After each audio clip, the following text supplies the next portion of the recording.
Oh hey, how's it going? It's been a little while, definitely over 1 week like I promised. Please join me next week when I complain for 10 minutes about how ridiculous Valve's new auto balance system is.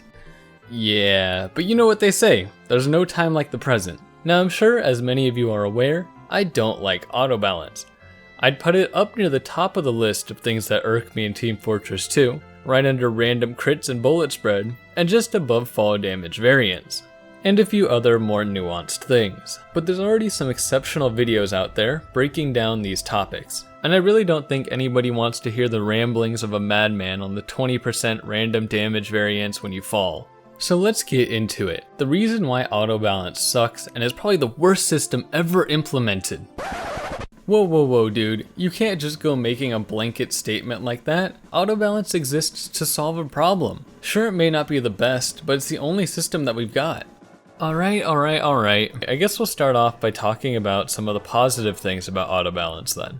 Despite how much I dislike it, it does what it's supposed to do, which is simply dragging and dropping players from one team to another to make up for an imbalanced match. Cool, that's definitely what it does and exists to do, and it's a good band-aid for how long it can take the matchmaker to add more people to the server. So that's 1 point chalked up on the pro side of the board. But if I could just direct your attention over to the con side of the board, where first up we have the fact that a lot of the time auto balance does not solve the problem it sets out to solve. This is speaking from personal experience, of course, but when someone leaves the server, they imbalance the team. Whatever the reason for it, now one team has more players. Auto balance will see this and do its best to even out the match, dragging players over from what is most likely the winning team. And that's really the perfect scenario for auto balance. While in reality, by the time that it kicks in, the teams are so unbalanced and the map is already so played out that it's not gonna make a huge difference. On top of that, it can throw a huge wrench in having a good time with a friend. Don't get me wrong though, I love having a good old-fashioned bout with a buddy as much as the next guy, but when I lobby up with a friend, we usually want to play the game together. Crazy, I know. Are we gonna hide somewhere? Oh no, I got fucking team switched! I got auto balance! What did I do to deserve it? None of us have any points!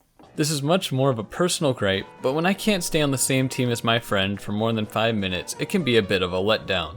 And my final problem with auto balance is that it's just annoying. You can go dozens of games without seeing it once, but all it takes is one switch to the losing team right at the end of the game to kill a mood. And it really makes me wonder why Valve ever decided to remove the volunteer system. That little pop-up that would ask you if you wanted to switch over to help the enemy team. Remember that?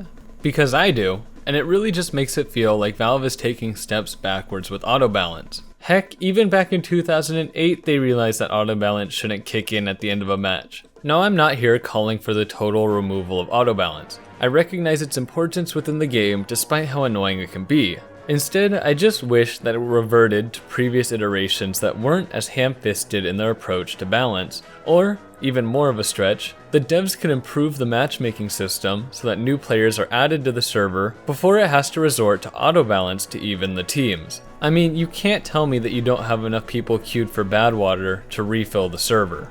And that's really what I'm trying to get at here.